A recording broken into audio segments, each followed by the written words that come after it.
சுந்தரி, உங்களுக்கு அடிபட்டு கிடக்கும் பொழுது கார்த்தி வந்து உங்க மேல பாசத்தை பொழிஞ்சாரு. அப்போ உங்களுக்கு கார்த்திக்கு மேல லைட்டா ஏதாவது ஃபீலிங்ஸ் வந்துச்சா? ஃபர்ஸ்ட் எடுத்தோன்னே அது பெரிய உருட்டா இருக்குமோன்னு பயம் வந்தது. ஆனா என்ன அப்படின்னா, கார்த்திக் கேரக்டர் வந்து ஒரு பெரிய வில்லன் கேரக்டர்லாம் கிடையவே கிடையாது. அந்த கேரக்டர் வந்து எப்படின்னா, எல்லாருக்கும் ஒரு நியாயம் இருக்கும், அவருக்கு ஒரு நியாயம் இருந்தது. ஆனா ரெண்டு நியாயம் இருக்குல்ல. அவர் இது பண்ணி தூக்கும் போது எனக்கு ஃபீலிங்ஸ்லாம் வரவே இல்லை. அப்ப எனக்கு கோவம் தான் வந்துச்சு. அவரை தூக்குனாலும் நான் வந்து சப்போர்ட் பண்ண முடியுமா என்ன? ஆனா ஒரு சின்ன சாஃப்ட் கார்னர் வந்தது. ஏன் அப்படின்னா, ஓகே கல்லுக்குள் ஈரம்ங்கிற மாதிரி இந்த மனசுக்குள்ள இத்தனோட ஈரம் இருக்குன்னு சொல்லிட்டு கொஞ்சம் புரிஞ்சுக்கிட்டேன். அப்படி ஓகே, இதா புரிஞ்சுக்கிட்டீங்கன்னு தெரிஞ்சுக்கிட்டோம். அடுத்த ஒரு கேள்வி என்ன அப்படின்னா, நான் தான் கேட்பேன். எனக்கு இதுல இருந்து ஒரு டவுட் இருக்கு. மனசுல சாஃப்ட் கார்னர் வந்துருச்சுன்னு சொல்றீங்கல்ல, ஒருவேளை கார்த்திக் வந்து முடிவு பண்ணிட்டாரு அனுலாம் நம்மளுக்கு வேணாம்பா அப்படின்னு, அப்ப சுந்தரி கார்த்திகை ஏத்துப்பீங்களா? நீங்க சொல்லுங்க. ஏத்துக்க. ஐயோ வேண்டாம். ஐயோ ஏங்க என்னங்க ஏத்துக்க வேணாங்கிறீங்க? கார்த்திகை ஏத்துக்க மாட்டேன், ஜிஷ்ணா அண்ணனை ஏத்துக்குவேன். இப்போ வந்து கார்த்திக் கிட்ட கேள்வி இருக்கு. நீங்க சுந்தரி மேல காதல் இல்லைன்னு சொல்றீங்க, ஆனா சித்தார்த் சுந்தரி கிட்ட பேசும் பொழுது உங்களுக்கு கோவம் வருது, பொசிட்டிவ்னஸ் ஆகுது, அது ஏன்? ஆக்சுவலி கதைப்படி பார்த்தோன்னா பொசிட்டிவ்னஸ் கிடையாது. அந்த சித்து கேரக்டரை வந்து உண்மையாகவே எனக்கு அந்த கார்த்திக் கேரக்டர் வந்து பிடிக்கல.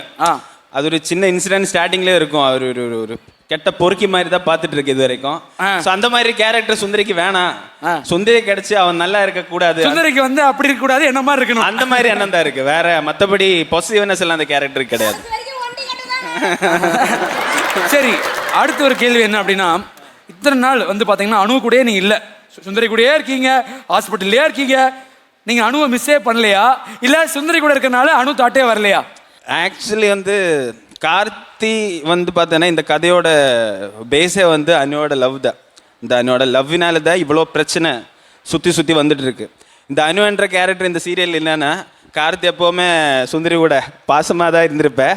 ஆனால் மெயின் விஷயம் வந்து அந்த கார்த்திக் வந்து அனு மேலே இருக்கிற பாசம் தான் இதுக்கு ஃபுல்லாக ஆல் இன் ஆல் காரணம்னு சொல்லலை. ஸோ அது ஒரு ரீசனாக சொல்ல முடியாது. சாஃப்ட் கார்னர் இருக்கு சுந்தரி மேல, இருந்தாலும் காதல் என்றால் அது அனுதா. ஓ காதலி காதலி.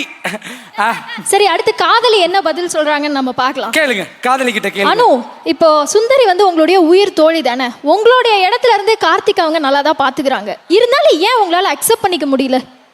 ஏன்னா பொசசிவ்னஸ். ஏன் புருஷன் டக்குன்னு போய் சுந்தரியை பிடிக்காதுன்னு சொல்லி சுந்தரி மேலே இவ்வளோ சாஃப்ட் கார்னர் ஹாஸ்பிட்டலில் இருக்கும்போது பார்க்கும்போது ஒரு சின்னதாக ஒரு உறுத்தும்ல மனசுல, பொறாம அப்படி சொல்ல. பொறாம இருக்கிறது நல்லதா? புருஷன் மேல தப்பே இல்லை. வேற பொண்ணு கிட்ட பேசுறேன்னா கொஞ்ச நேரத்துல சந்திரமுகிமா இருந்துச்சு போச்சு. சூப்பர். இப்போ நீங்க வந்து பேசிக்கிட்டு இருக்கும்போது எனக்கு ஒரு சிச்சுவேஷன் தோணுது. அந்த சிச்சுவேஷனை நம்ம திருநெல்வேலி மக்கள் கூட சேர்ந்து பார்க்கலாம் முடிவு பண்ணிட்டேன். அதாவது சுந்தரியை வந்து நீங்க ஹாஸ்பிட்டல் டிஸ்சார்ஜ் பண்ணி கூட்டு வரீங்க. கூட்டு வரும்போது அணு ஆப்போசிட்ல வந்துடுறாங்க. அப்போ நீங்க என்ன ரியாக்ஷன் பண்ணுவீங்க, அந்த சிச்சுவேஷன் எப்படி ஹேண்டில் பண்ண போறீங்க அப்படிங்கிறத பார்க்க போறோம். பார்க்கலாமா? அதாவது உங்க மனைவிக்கு வந்து எந்த பிரச்சனையும் இல்லை, மனசுல தான் ஒரு பிரச்சனை, உங்க கூட சேர்ந்து வாழ முடியலன்னு. இனிமேல் எந்த இதுவும் இல்லாம அவங்களை கண்ணும் கருத்துமா பார்த்துக்கணும், ஓகேவா? ஓ சரிங்க டாக்டர், பார்த்துக்கிறேன். மெதுவா நடமா, மெதுவா நடமா.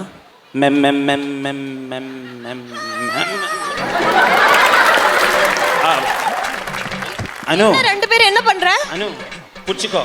முடியலையா? உனக்கு என்ன இங்க வேலை? அவளுக்கு உடம்பு முடியல. ஆபீஸ் போறதானே சொன்ன? ஆமா. ஏன் இவ கூட என்ன பண்ணிட்டு இருக்க? தலை சுத்துதா? இப்படி வச்சு சண்டை போடுங்க, அப்பதான் கேட்கும். என்ன வாந்தி வருதா? ஏமாத்திட்டியா என்ன? இல்ல காலையில ஏதோ சாப்பிட்டா சரியில்லை போல. கங்க்ராச்சுலேஷன்ஸ், எங்க அப்பா ஆயிட்டீங்க. ஏமாத்துற? நீ என்ன சந்தேகப்படுறியா? உன்னை டிவோர்ஸ் பண்றேன் நான், அவ்வளவுதான். எனக்கு இந்த மாதிரி புருஷன் தேவையில்லை. வாந்தின்னு சொன்ன உடனே டிவோர்ஸ் சொல்ற, என்னடா பொண்ணுது? இல்ல நம்பிக்கை துரோகம் பண்ணிட்டேன். உங்களோட பிரெக்னன்சி ரிப்போர்ட் வந்துருச்சு, நீங்களும் கன்சீவ் இருக்கீங்க. அது எப்போ வந்துருச்சு? ஆக்சுவலி உங்களுக்கு தான் வந்தது போல. கங்க்ராச்சுலேஷன்ஸ். புடிங்க. அப்படியே கூட்டிட்டு போயிடு. ரெண்டு குழந்தைக்கு நான் தான் அப்பாவா? தொடரும், பார்த்து தெரிஞ்சுக்கங்க. எஸ். இவங்கள சேர்ந்து பெர்ஃபார்ம் பண்ணிட்டாங்க. பட் எனக்கு இவங்களோட டான்ஸ் பார்க்கணும் ஆசை. ரெண்டு பேரும் ஆடணும், நடுவில் ஜிஷ்ணு ஆடணும். I want to see that dance.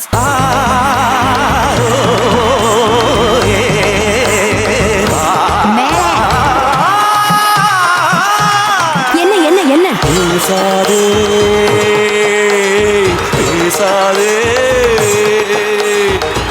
பேசாதே பேசாதே